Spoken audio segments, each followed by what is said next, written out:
So Ibn Sina is actually the most influential Islamic scientist and philosopher in history. After he's so influential that the Muslims living in the centuries after him, after his death, they have written like thousands of commentaries on his work. Not just commentaries, but people write commentaries, and then other people write commentaries on those commentaries, and then others write commentaries on those commentaries. There's like 3, 4 levels of commentaries on Ibn Sina's works. They're that famous. So I'd call him the most influential Islamic philosopher. He's also a doctor, right? He was a doctor. He wrote a famous book called The Canon of Medicine, which was used in Europe. A lot of some of Ibn Sina's work was translated into Latin, so it made it into Europe. That's why he's called Avicenna in Latin. So what was his argument for God? And this raises a broader question of what is the understanding of God in the Falsafa tradition? And it's very, very important that we learn this. So here's how he begins. Ibn Sina begins with definitions. So he tells us that there are two, when you really think about things, when you really contemplate and we really sit down and rationalize, reason through, there are two kinds of existence, two types of things that could exist. The first type of thing that could exist is a contingent existent. A contingent existent is an existence, something that exists, that when you consider it on its own, when you think about what it is, it may exist or it may not exist. So because a contingent existent, it exists, but it may as well not exist, right? Like the computer I'm using, this computer, it did not have to exist, right? It's quite possible that the computer was never built. So the idea here is that anything that is a contingent existent, if it does exist in the real world, it requires a cause for its existence. So a contingent existent, even when it does exist, it doesn't exist by virtue of itself. Something else, a cause, has made it exist. So a contingent existence is necessary through something else. That's what Ibn Sina would say. Most things that we know about in the world are contingent existence. Just think about anything that exists in the real world and ask, is there anything about that particular thing that really necessitates that it must exist? So rocks and plants and animals, persons, ourselves. Is there anything inherent about us that would demand that we always exist? Or, is it possible that, I did not exist? Is it possible that my iPhone, does not exist? And you'll notice that most things are contingent. Generally speaking, anything that is changing, right? Anything that's undergoing change is a contingent existent because it's literally changing and its existence is changing. Now, another type of existent is called a necessary existent. A necessary existent is the opposite. It's something that when you consider it in and of itself, it has to exist. It is necessary. It must exist. Logically speaking, a necessary existent is that which must exist. It can never fail to exist. It is not possible for it to not exist. And whatever a necessary existent is, it has no cause, right? It doesn't depend on something else to exist. So the difference here is that a contingent existent is something that when it does exist, it depends on something else in order to exist, a cause. Whereas a necessary existent is something that exists and it always exists. It doesn't depend on anything else to exist. It exists by virtue of what it is. Ibn Sina will say that God is the necessary existent, right? God is the necessary existent through itself. So for God, God's existence does not depend on anything else. That's what Ibn Sina would say. Now the question is, how do we know that there really is a necessary existence? In other words, how do we know that God is? That is what Ibn Sina wants to prove, and he's going to prove it. Now, before we turn to his proof, there's something very important that we need to take note of. So when we say a contingent existent requires a cause, what does that mean? What do we mean by cause? Because the term cause can be used in so many different ways, it can be very confusing on what we mean. So what do we mean by that? So let us consider people building a house, right? If I ask, generally speaking, once the house is built, if I said, what is the cause of this house, right?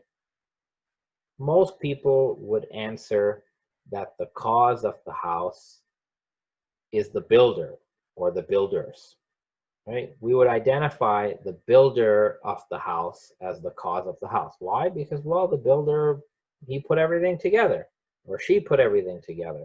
So if the builder wasn't there, the house wouldn't exist. Now, Ibn Sina would tell us to think about this in a more deeper sense. Is the builder really the cause of the house? He would pose that question.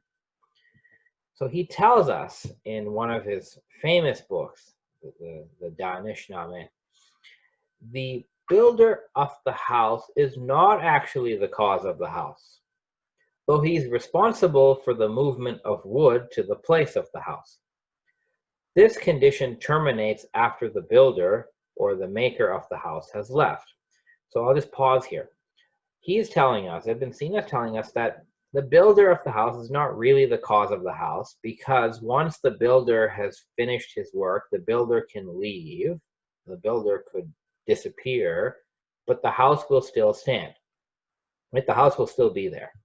So if you think about it, the continued existence of the house does not depend on the builder.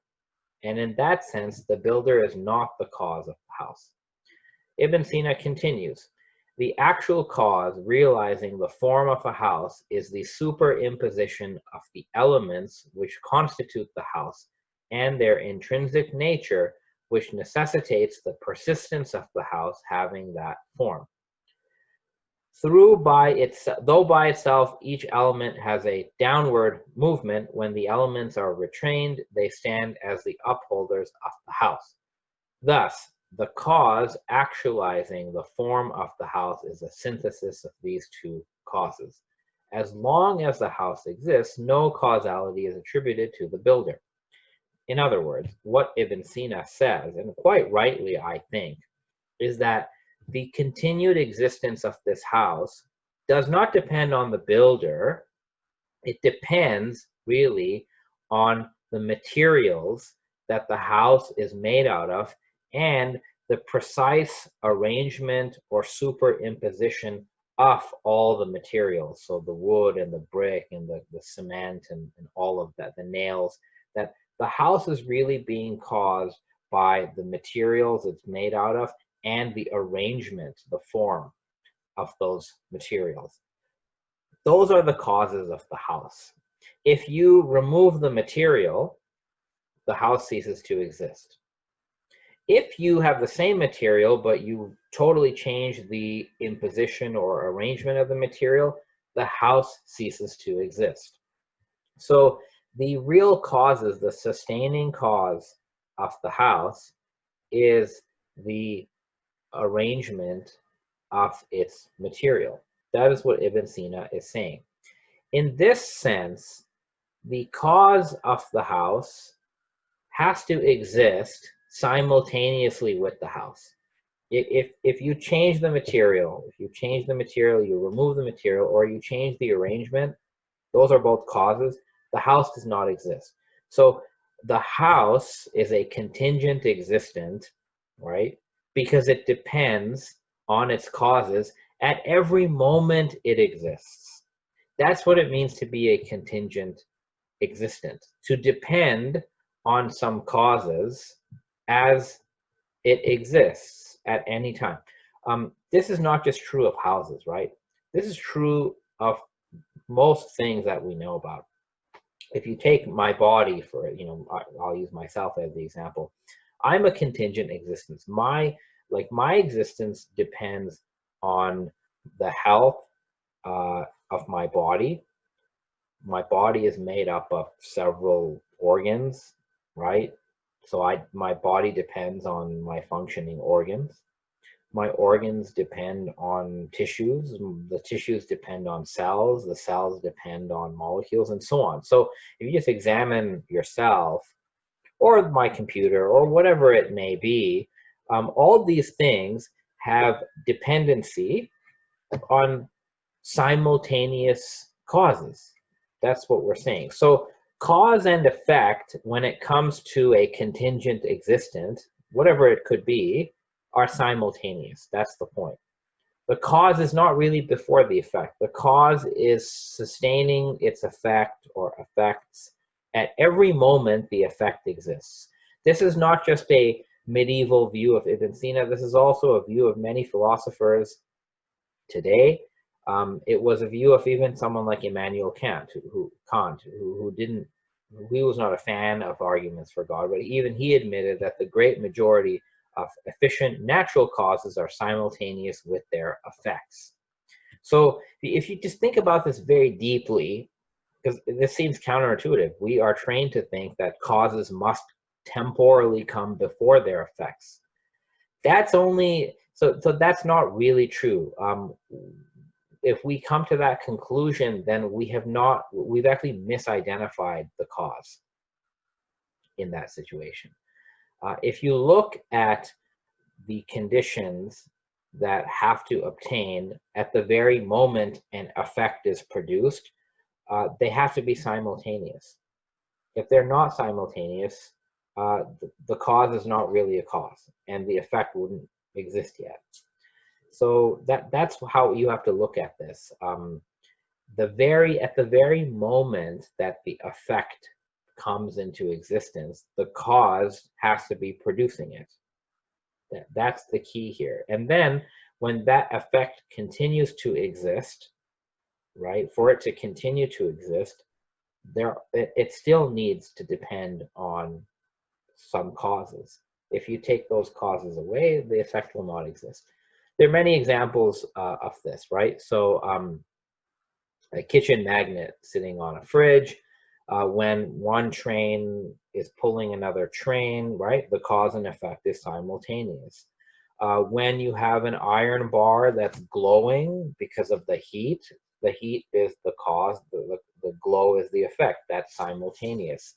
When gas pressure is increasing because of temperature, that is simultaneous. When I lift up my phone like this, right, this is simultaneous. I have to keep lifting, and the effect is the phone being off the ground. That's simultaneous. So there are numerous examples of simultaneous causes and effects. That is what one has to know for the argument that Ibn Sina is going to give us for the existence of God. So now let's go to that. What is that argument?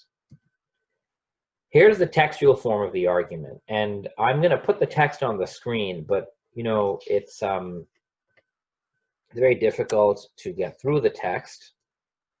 I'm not going to read it. I'm going to show you this in a visual way, but I want to just put this on the screen, and if you are interested in reading, you can press pause and you can read the whole argument if you want to. This is from Ibn Sina's work. It's also a assigned reading for this week for those who are in the Introduction to Islam class. You can pause it, take a look at the argument if you want.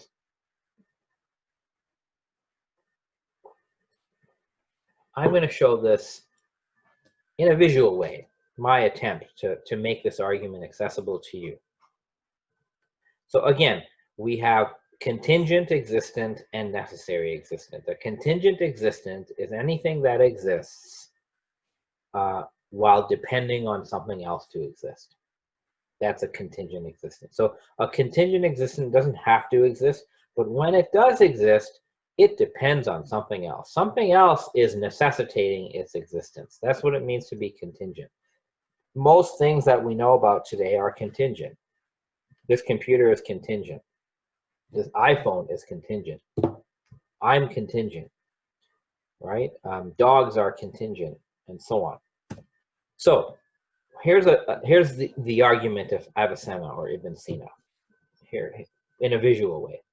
So take anything. Something exists. Very few people would doubt this, that something exists. So let's start with that. Very, very uncontroversial premise. Something exists. Now, this thing, whatever we've identified that exists, either it is the necessary existent, because that's what he's trying to prove. Ibn Sina wants to prove that there is a necessary existent. A necessary existent actually exists. So if you just think about it, pick anything you want, anything in the world, anything that you know about, either that is a necessary existent or it's a contingent existent. Now, if it's a necessary existent, whatever you picked, we've accomplished our goal and we can move to the next part of the argument. But let's try to be skeptical and let us say that whatever you picked that exists is not necessary, it's contingent. And remember that whatever exists, it's either necessary or it's contingent. There's no in between. There's no such thing as a half contingent thing or a half necessary thing. Whatever exists, it could only be necessary or contingent. This is just a function of pure logic. There's nothing else anything could be. So let's say it's contingent, whatever you picked. You could pick yourself if you want to. So this contingent thing, either it depends on something. That's what we know. Either it depends on a necessary existence, in which case we're done this part of the argument, or it depends on another contingent being, contingent existence. By being here, I don't mean a conscious being. I just mean anything that exists. So let's say that whatever we started with, it depends on another contingent being. All right. So this next contingent being now, same question. Either it depends on a necessary existence, in which case the argument's done, or it depends on another contingent being. And of course, let's be skeptical. Let us say that it depends on another contingent being. All right, so this one, this contingent being, it depends on the necessary existence, or it depends on a contingent being. And again, we'll pick the contingent being because let's be very difficult about this whole thing. And this one too, it could depend on a necessary being, or it could depend on a contingent being. We'll pick the contingent being. Same thing here. This could depend on a necessary being, or it could depend on a contingent being. Now let's keep picking the contingent beings, right? And we can repeat this for infinity. So now let us say we have a whole group of infinite number of contingent beings. Just for the sake of it, let's just say that's what we have. In fact, let us say that the set of all contingent beings, so whatever they are. Now, for this activity, we don't need to empirically observe everything in the universe to make this point, right? This universe, we only know like 1% of the universe. There are so many things that exist in the universe, we don't know about it. Dark energy, dark matter, aliens, who knows?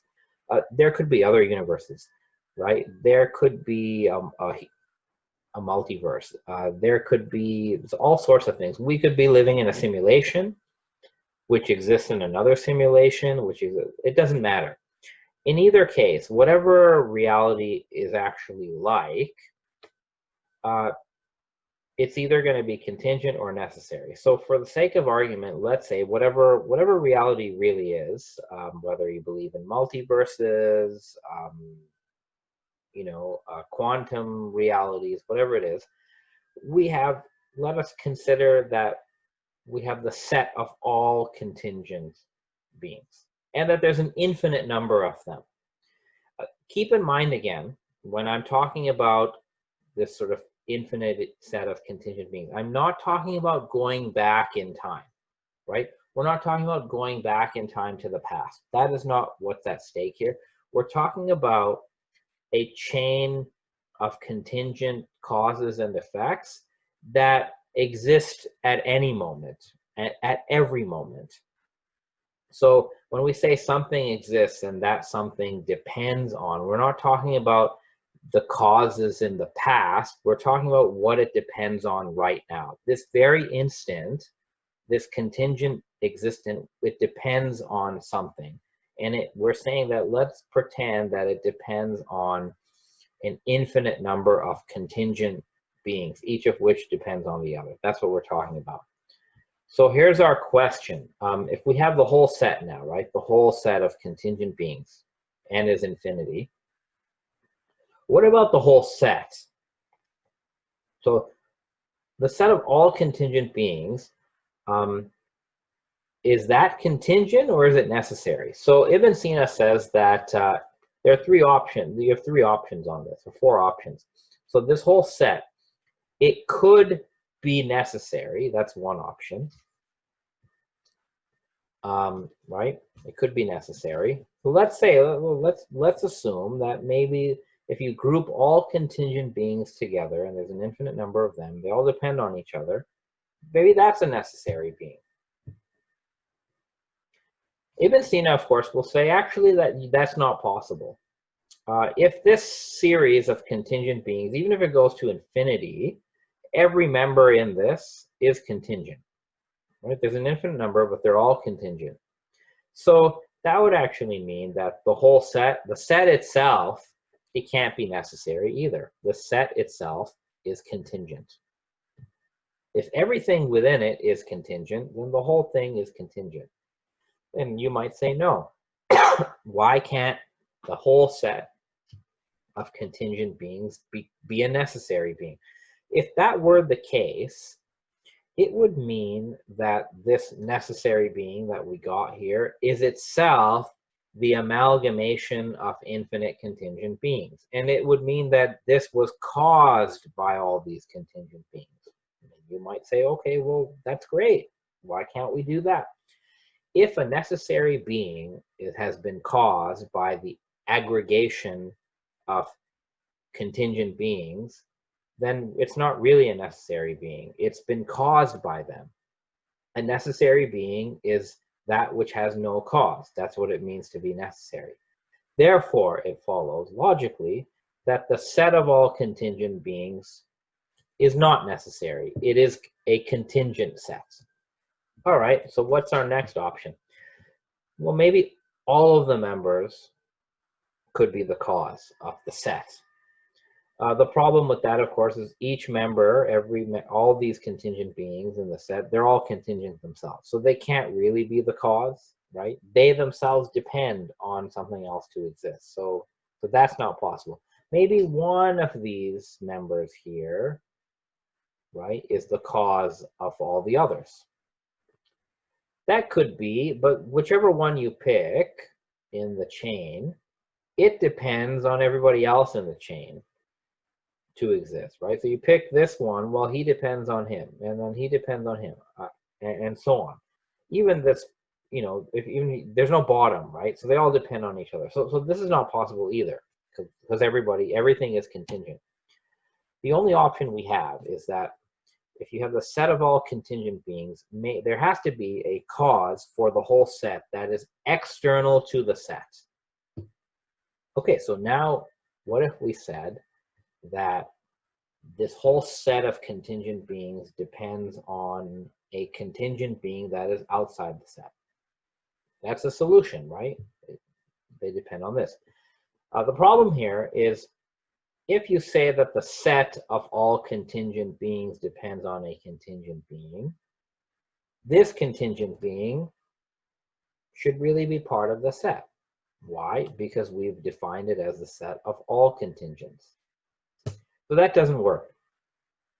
And we're actually out of options. There's only one solution to this. This is a logical problem. The only solution to this logical problem, right? Again, it doesn't matter what the universe is. It doesn't matter whether the universe in the past goes back to eternity. We're not talking about that. We're talking about everything that exists in any given moment, in any moment of time. So the present moment. We're talking about what exists in the present moment.